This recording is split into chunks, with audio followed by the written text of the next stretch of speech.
La vida cristiana normal de la Iglesia por Watchman Nee. Separación de obreros. Efectivamente, fue el Espíritu Santo quien llamó a Bernabé y a Saulo, pero él dijo a los otros profetas y maestros lo mismo que a ellos: apartadme a Bernabé y a Saulo para la obra a que los he llamado. El Espíritu Santo habló directamente a los apóstoles, pero también habló indirectamente por medio de los profetas y maestros. Lo que se dijo en privado a los dos fue confirmado públicamente mediante los otros tres. Todos los apóstoles deben tener una revelación personal de la voluntad de Dios, pero hacer que esto sea la única base para su salida no es suficiente. Por un lado, la opinión de otros, por muy espirituales y experimentados que sean, nunca puede ser un sustituto de un llamamiento directo de Dios. Por otro, un llamamiento personal, por muy definido que sea, requiere la confirmación de los miembros representativos del cuerpo de Cristo en la localidad de la cual salen los obreros. Observemos que el Espíritu Santo no le dijo a la iglesia en Antioquía: apartadme a Bernabé y a Saulo. Fue a los profetas y maestros a los que habló. Que Dios diera a conocer su voluntad a toda la asamblea no hubiera sido muy práctico. Algunos de sus miembros eran maduros espiritualmente, pero otros apenas eran niñitos en Cristo. Algunos estaban dedicados de todo corazón al Señor, pero es muy dudoso que todos los miembros buscaran al Señor con tanta unicidad de propósito que pudieran diferenciar claramente entre la voluntad de Dios y las ideas de ellos mismos. Por lo tanto, Dios le habló a un grupo representativo en la iglesia, a hombres de experiencia espiritual que estaban totalmente dedicados a lo que a Dios le interesa. Y este fue el resultado: habiendo ayunado y orado, les impusieron las manos y los despidieron. HCH 13:3. La separación de los apóstoles por los profetas y maestros siguió al llamamiento que del Espíritu vino a ellos. El llamamiento fue personal, la separación fue corporativa, y la una no estaba completa sin la otra. Un llamamiento directo de parte de Dios, y una confirmación de ese llamamiento por los profetas y maestros al apartar a aquellos llamados, es la previsión de Dios contra obreros independientes en su servicio. El llamamiento de un apóstol es el Espíritu Santo hablando directamente al que ha sido llamado.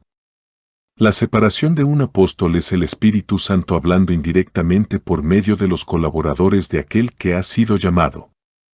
Es el Espíritu Santo quien toma la iniciativa tanto en el llamamiento como en la separación de los obreros.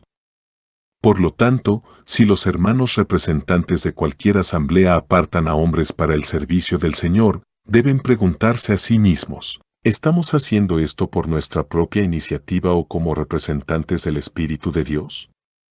Si actúan sin una certeza absoluta de que están actuando de parte del Espíritu Santo, entonces la separación del obrero no tiene valor espiritual.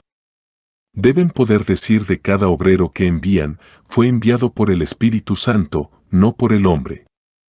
Ninguna separación de obreros debe hacerse deprisa ni con ligereza. Fue por esta razón que el ayuno y la oración precedieron al envío de Bernabé y Saulo. Cuando Bernabé y Saulo fueron apartados para la obra, hubo oración y ayuno e imposición de manos.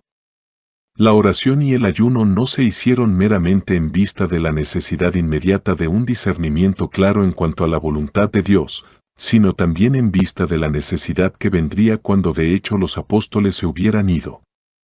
Y la imposición de manos no fue hecha a modo de ordenación, pues Bernabé y Saulo ya habían sido ordenados por el Espíritu Santo.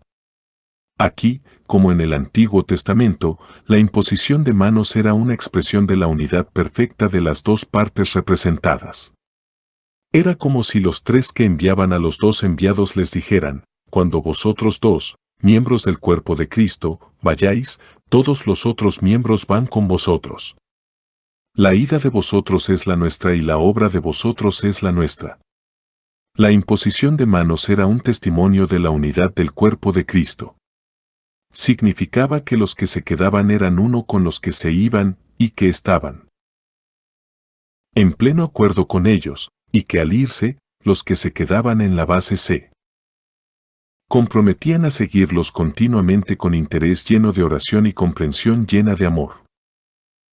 En lo que concierne a todos los enviados, deben poner atención a estos dos aspectos de su separación para el servicio de Dios. Por un lado, debe haber un llamamiento directo de parte de Dios y un reconocimiento personal de ese llamamiento. Por otro, debe haber una confirmación de aquel llamamiento por los miembros representantes del cuerpo de Cristo.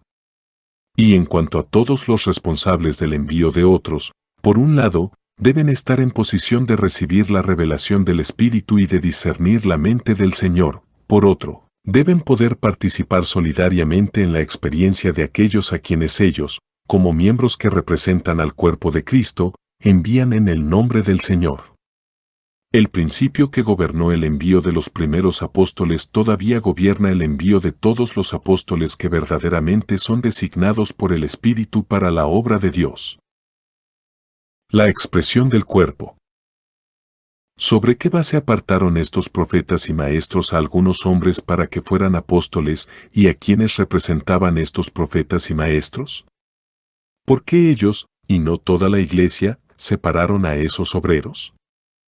¿Cuál es el significado de tal separación, y cuál es el requisito necesario de parte de aquellos que asumen responsabilidad en el asunto? La primera cosa que debemos comprender es que Dios ha incorporado a todos sus hijos en un solo cuerpo.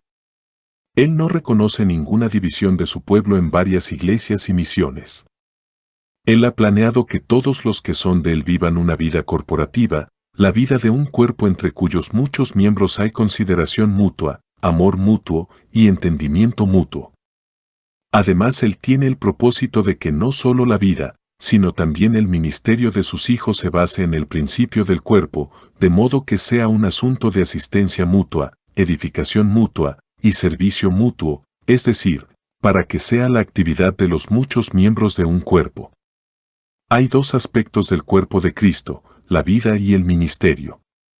La primera mitad de Efesios 4 habla del cuerpo con relación a su ministerio, la segunda mitad habla del cuerpo con relación a su vida. De quien todo el cuerpo, bien concertado y unido entre sí por todas las coyunturas que se ayudan mutuamente, según la actividad propia de cada miembro, recibe su crecimiento. Para ir edificándose en amor, v16. Aquí es la obra la que está bajo consideración. Pero en el versículo 25 lo considerado es claramente la vida, por lo cual, desechando la mentira, hablad verdad cada uno con su prójimo, porque somos miembros los unos de los otros. En el capítulo 12 de Romanos vemos cómo los miembros deben preocuparse los unos por los otros, así que, de nuevo, el pensamiento es la manifestación de la vida única. Pero en el capítulo 12 de 1 Corintios vemos cómo los miembros deben servir el uno al otro, así que el pensamiento en ese pasaje es la manifestación del ministerio único. Cuando hablamos del único cuerpo, enfatizamos la unidad de la vida de todos los hijos de Dios. Cuando hablamos de sus muchos miembros, enfatizamos la diversidad de las funciones en esa unidad.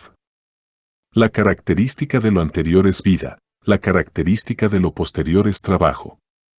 En un cuerpo físico los miembros difieren unos de otros, con todo, funcionan como uno porque comparten una sola vida y tienen la edificación de todo el cuerpo como su única meta. Debido a que el cuerpo de Cristo tiene estos dos aspectos distintos, la vida y el ministerio, tiene en consecuencia dos diferentes manifestaciones externas. La iglesia en una localidad es usada para expresar la vida del cuerpo, y los dones en la iglesia son usados para expresar el ministerio de sus miembros. En otras palabras, cada iglesia local debe mantenerse sobre el fundamento del cuerpo, considerándose a sí misma una expresión de la unidad de la vida del cuerpo, y de ningún modo debe admitir división, puesto que existe como la manifestación de una vida indivisible. Los diferentes ministros de la iglesia deben asimismo mantenerse sobre la base del cuerpo, considerándose a sí mismos una expresión de la unidad de sus diversos ministerios. La comunión y la cooperación perfectas deben caracterizar todas sus actividades, porque aunque sus funciones sean variadas, sus ministerios en verdad son uno. Ninguna iglesia local debe dividirse en diferentes sectas, ni debe afiliarse con otras iglesias bajo una denominación, apartándose así de la base del cuerpo, y ningún grupo de ministros debe unirse para formar una unidad separada, manteniéndose sobre otra base que la del cuerpo. Toda la obra debe ser ejecutada por ellos como miembros del cuerpo, y no como miembros de una organización que existe aparte de éste. Un obrero puede emplear sus dones como funcionario de una organización, pero al hacerlo, él se aparta del principio fundamental del cuerpo. Una lectura superficial de Efesios 4, 11-12 podría llevarnos a concluir que los apóstoles, profetas, evangelistas, pastores y maestros funcionaban fuera del cuerpo, porque fueron dados por el Señor a su iglesia para edificación de esta, v12. Pero el versículo 16 aclara que no están fuera del cuerpo para edificarlo, ellos buscan edificarlo desde el interior. Ellos mismos son parte del cuerpo, y es sólo al tomar su lugar correspondiente en él, como miembros ministrantes, que todo el cuerpo es edificado.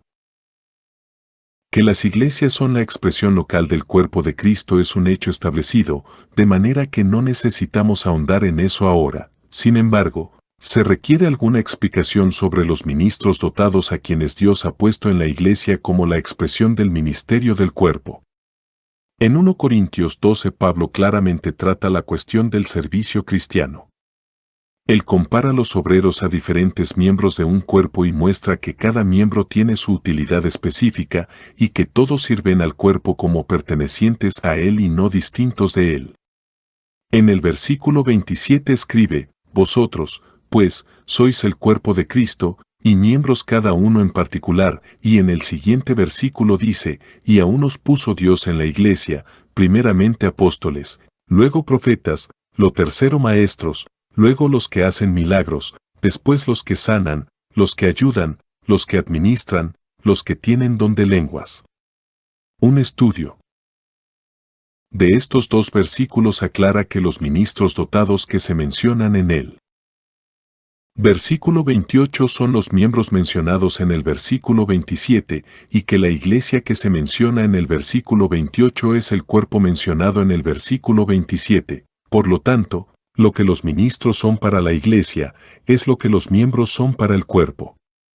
Ellos ocupan su posición en el cuerpo por causa de sus funciones, el oído y el olfato del versículo 17. Los ministros dotados son los miembros del cuerpo que funcionan, y todas sus operaciones las llevan a cabo como miembros. Ellos son para la iglesia lo que las manos, los pies, la boca y la cabeza son para el cuerpo físico. Los siervos de Dios no ministran a la iglesia como si estuvieran aparte de ella, sino como sus miembros. Ellos están en el cuerpo, sirviéndole por el uso de las facultades que ellos, como miembros, poseen. Una iglesia en cualquier localidad es una expresión de la vida única del cuerpo, mientras que sus ministros son la expresión de la diferencia y a la vez de la unidad de su ministerio. El capítulo 12 de 1 Corintios trata el tema del cuerpo de Cristo, no en el aspecto de su vida sino en el aspecto de su obra. Todo el capítulo se ocupa del asunto del ministerio, y en él se habla de aquel ministerio como el funcionamiento de los diferentes miembros, de lo cual es evidente que en el pensamiento de Dios todo el ministerio se basa en el principio del cuerpo. El ministerio es la expresión práctica del cuerpo, una expresión de la diversidad en unidad de sus varios miembros. Por lo tanto, vemos que cuando se expresa el aspecto de vida del cuerpo de Cristo, allí se tiene una iglesia local, y cuando se expresa el aspecto de la obra, allí se tiene una manifestación de los dones que Dios ha dado a su iglesia. Al leer 1 Corintios 12:28, uno no puede dejar de sorprenderse por la notable diferencia entre la descripción de los primeros 3 dones y los 5 restantes. Pablo, bajo la inspiración del Espíritu, toma especial cuidado al enumerarlos, primeramente apóstoles, luego profetas, lo tercero maestros. Los primeros 3 están numerados específicamente, pero no el resto, y son marcadamente distintos en su naturaleza, así como en su numeración. Ellos son hombres, el resto son cosas. Los 3 dones del Señor a su iglesia mencionados, primeramente, apóstoles, profetas y maestros, son distintos de los demás. Ellos son ministros de la palabra de Dios, y su función, la de edificar el cuerpo de Cristo, es la función más importante en la iglesia. Ellos son los representantes del ministerio del cuerpo. La única crónica de las Escrituras en cuanto al envío de apóstoles se encuentra en Hechos 13, y allí vemos que son los profetas y los maestros quienes los apartan para su ministerio. Las Escrituras no proporcionan precedente para la separación y el envío de hombres por uno o más individuos, ni por una misión u organización. Aún el envío de obreros por una iglesia local es una cosa desconocida en la palabra de Dios. El único ejemplo que se nos da es la separación y el envío de apóstoles por los profetas y maestros. ¿Cuál es el significado de esto? En Antioquía los profetas y maestros fueron escogidos por Dios para apartar a Bernabé y a Saulo para su servicio, porque ellos eran los miembros ministrantes de la iglesia, y esta separación de los apóstoles era cuestión de ministerio más que de vida. Si se hubiera relacionado con la vida, y no específicamente con el servicio, entonces hubiera sido asunto de toda la iglesia local, y no simplemente de sus miembros ministrantes. Pero nótese que, aunque Bernabé y Saulo no fueron apartados para la obra por toda la iglesia, ellos fueron enviados no como representantes de unos cuantos miembros escogidos, sino como representantes de todo el cuerpo. El ser apartados por los profetas y maestros denotaba que ellos no salieron en forma individualista, ni sobre la base de organización alguna, sino sobre el fundamento del ministerio del cuerpo. El énfasis, como hemos visto, estaba en el ministerio, no en la vida, pero era un ministerio representativo de toda la iglesia, no de una sección de ella en particular. Esto es claramente expresado por la imposición de manos. Como hemos visto, la imposición de manos habla de la unidad, LV 1:4, y la única unidad conocida entre los hijos de Dios es la unidad del cuerpo de Cristo. Así que, los profetas y maestros al imponer las manos sobre los apóstoles, se mantenían definitivamente sobre el fundamento del cuerpo, actuando como sus miembros representativos. Su acción identificaba a toda la iglesia con los apóstoles e identificaba a los apóstoles con toda la iglesia. Estos profetas y maestros no se mantuvieron sobre una base individual para enviar a los apóstoles como sus representantes personales, ni se apoyaron ellos sobre la base de alguna compañía selecta para enviarlos como representantes de esa compañía en particular, sino que se mantuvieron en el principio del cuerpo, como sus miembros ministrantes, y apartaron a estos dos para la obra del Evangelio. Por su parte los dos, siendo así apartados, salieron, no para representar a ningún individuo en particular ni a ninguna organización en especial, sino para representar al cuerpo de Cristo, y solamente al cuerpo de Cristo. Toda obra que es verdaderamente bíblica y verdaderamente espiritual tiene que proceder del cuerpo y debe ministrar al cuerpo. El cuerpo debe ser la base sobre la cual el obrero se mantiene, y solamente esta debe ser la esfera en la cual él obra. En dos ocasiones distintas Pablo recibió imposición de manos, primeramente cuando creyó en el Señor, HCH 9:17, luego en la ocasión en consideración, cuando fue enviado de Antioquía. Aquella expresó su identificación con la vida del cuerpo, esta, su identificación con el ministerio del cuerpo. Aquella lo declaró miembro del cuerpo por haber recibido la vida de la cabeza, esta lo declaró miembro ministrante, que obraba no como individuo aislado, sino en relación con los otros miembros, como una parte del gran total. Al enviar de Antioquía a Bernabé y a Saulo, los profetas y maestros no representaban una iglesia o misión, representaban el ministerio del cuerpo. Ellos no eran la iglesia entera, solamente eran un grupo de siervos de Dios. Ellos no llevaban ningún nombre especial, no estaban regidos por ninguna organización especial, y no estaban sujetos a reglas establecidas. Sencillamente, ellos se sometieron al control del Espíritu y apartaron a aquellos a quienes Él había apartado para la obra a la cual Él los había llamado. Ellos mismos no eran el cuerpo, pero se mantenían sobre el fundamento del cuerpo, bajo la autoridad de la cabeza. Bajo esa autoridad, y sobre esa base, ellos apartaron hombres para ser apóstoles, y bajo esa misma autoridad, y sobre el mismo principio, otros pueden hacer lo mismo. La separación de apóstoles sobre este principio significará que los hombres enviados podrán variar, aquellos que los envían podrán ser diferentes, y la hora y el sitio de su envío podrán ser distintos también, pero, puesto que todo está bajo la dirección de la única cabeza y sobre la base del único cuerpo, aún así no habrá división. Si Antioquía envía hombres sobre la base del cuerpo y Jerusalén manda hombres sobre la base del cuerpo, todavía habrá unidad interna a pesar de toda la diversidad externa. Cuán maravilloso sería si no hubiera representantes de diversos cuerpos terrenales, sino únicamente representantes del cuerpo, el cuerpo de Cristo. Si millares de iglesias locales, con miles de profetas y maestros, enviara cada una millares de obreros diferentes, habría una diversidad externa enorme, pero con todo, aún podría haber una perfecta unidad interna si todos fueran enviados bajo la dirección de la única cabeza y sobre el fundamento del único cuerpo. Que Cristo es la cabeza de la iglesia es un hecho reconocido, pero ese hecho necesita recalcarse en cuanto al ministerio, así como en cuanto a la vida de la iglesia. El ministerio cristiano es el ministerio de toda la iglesia, no simplemente de una sección de ella. Debemos asegurarnos de que nuestra obra no esté sobre una base menor que el cuerpo de Cristo. De otra manera perdemos a Cristo como cabeza, porque Cristo no es la cabeza de ningún sistema, misión u organización. Él es la cabeza de la iglesia. Si pertenecemos a cualquier organización humana, entonces la autoridad divina de la cabeza cesa de ser expresada en nuestra obra. En las Escrituras no encontramos rastro alguno de que organizaciones hechas por el hombre envíen hombres a predicar el Evangelio. Solamente encontramos representantes del ministerio de la iglesia, bajo la guía del Espíritu y sobre el principio del cuerpo, enviando a aquellos a quienes el Espíritu ya ha apartado para la obra.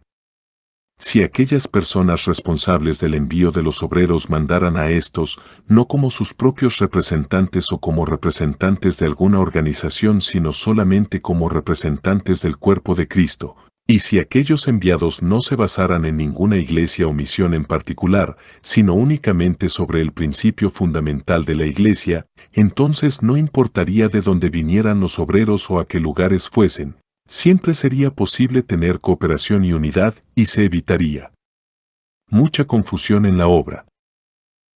Sus movimientos. Después que los apóstoles fueron llamados por el Espíritu y fueron apartados para la obra por los miembros representantes del cuerpo, ¿qué hicieron ellos? Necesitamos recordar que aquellos que los separaron solamente expresaron identificación y acuerdo por medio de la imposición de manos, no tenían autoridad para controlar a los apóstoles.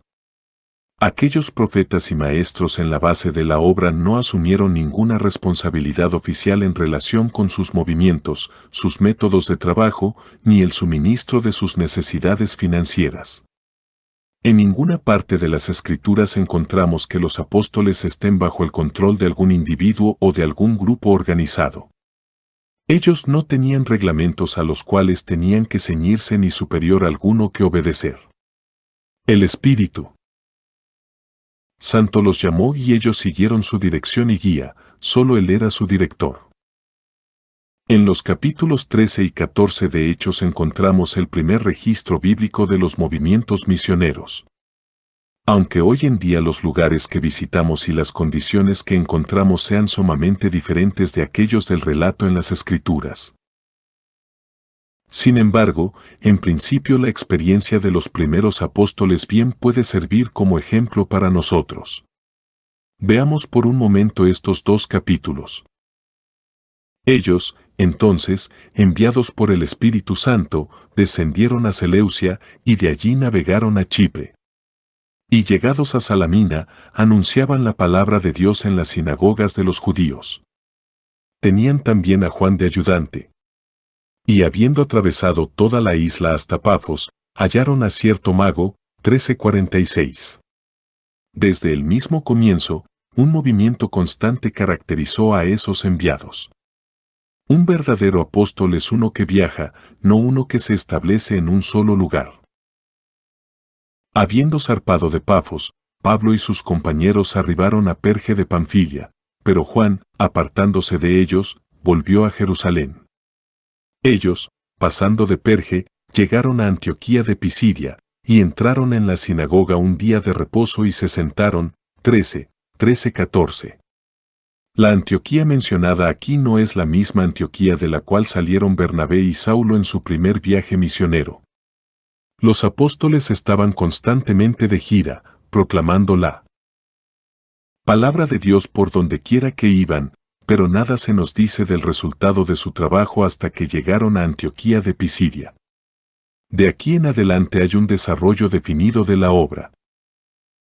Y despedida la congregación, muchos de los judíos y de los prosélitos piadosos siguieron a Pablo y a Bernabé, quienes hablándoles, les persuadían a que perseverasen en la gracia de Dios. 13:43. Este es el resultado de un corto periodo de testimonio en Antioquía de Pisidia. Muchos de los judíos y religiosos prosélitos creyeron. Una semana más tarde casi toda la ciudad se reunió para oír la palabra. 44. Pero esta respuesta entusiasta por parte del pueblo provocó a celo a los judíos, y ellos se opusieron a los apóstoles. 45.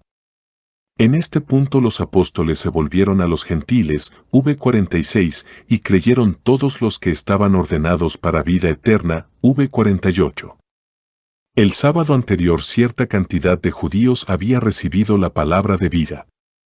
Este sábado cierta cantidad de gentiles creyó en el Señor. Así que no mucho después de la llegada de los apóstoles a Antioquía de Pisidia encontramos allí una iglesia. Pero los apóstoles no argumentaron, ahora tenemos aquí un grupo de creyentes. Debemos quedarnos un tiempo para pastorearlos. Ellos fundaron una iglesia local en Antioquía de Pisidia, pero no se quedaron para edificarla. Continuaron su viaje, predicando la palabra del Señor por toda aquella provincia. 49. El objetivo de ellos no era una ciudad, sino toda aquella provincia. La costumbre moderna de establecerse en un lugar a pastorear un rebaño especial no tiene precedente en la Escritura. Vino después la persecución. 50. Los opositores del mensaje del Evangelio expulsaron a los apóstoles de sus costas, y ellos contestaron sacudiendo el polvo de sus pies. 51. Muchos misioneros actuales no tienen ningún polvo que sacudir de sus pies. Pero aquellos que no se empolvan, carecen de la característica de un apóstol. Los primeros apóstoles nunca se establecían en hogares cómodos, ni se detenían mucho tiempo para pastorear las iglesias que fundaban. Ellos estaban constantemente viajando. Ser un apóstol significa ser un enviado, es decir, estar siempre saliendo. Un apóstol sedentario es una contradicción de términos. Un verdadero apóstol es aquel que en tiempo de persecución siempre tendrá polvo que sacudir de sus pies. ¿Qué efecto tuvo sobre la iglesia naciente esta partida temprana de los apóstoles? Había allí un grupo de nuevos creyentes, apenas niñitos en Cristo, y sus padres en la fe los desamparaban en su infancia. ¿Argumentaron acaso? ¿Por qué se amedrentaron los apóstoles ante la persecución y nos dejaron solos a hacerle frente a la oposición? ¿Acaso les rogaron a los apóstoles que se quedaran un tiempo y cuidaran de su bienestar espiritual? ¿Acaso razonaron ellos, si vosotros nos dejáis ahora, seremos como ovejas sin pastor? Si ambos no os podéis quedar, con seguridad por lo menos uno puede permanecer y cuidarnos. La persecución es tan intensa que nunca la pasaremos sin vuestra ayuda. Cuán asombroso es el relato de las Escrituras, y los discípulos estaban llenos de gozo, y del Espíritu Santo. 52. No había lamentación entre los discípulos cuando los apóstoles se fueron, sino gran gozo. Los discípulos estaban alegres porque conocían al Señor, y bien podían regocijarse, porque la partida de los apóstoles significaba una oportunidad para que otros escucharan el Evangelio. Lo que fue pérdida para ellos fue ganancia para Iconio. Aquellos creyentes no eran como los creyentes de hoy, esperando que un pastor se radique para instruirlos, resolver sus problemas y protegerlos de aflicción. Y aquellos apóstoles no eran como los apóstoles de hoy, ellos eran pioneros, no pobladores. Ellos no esperaban hasta que los creyentes alcanzaran madurez antes de dejarlos. Asamblea en Santo Domingo Este. Escrito por el hermano Watchman Nee en el año 1951. Para más información comuníquese con este número de WhatsApp. 1-829-747-1995.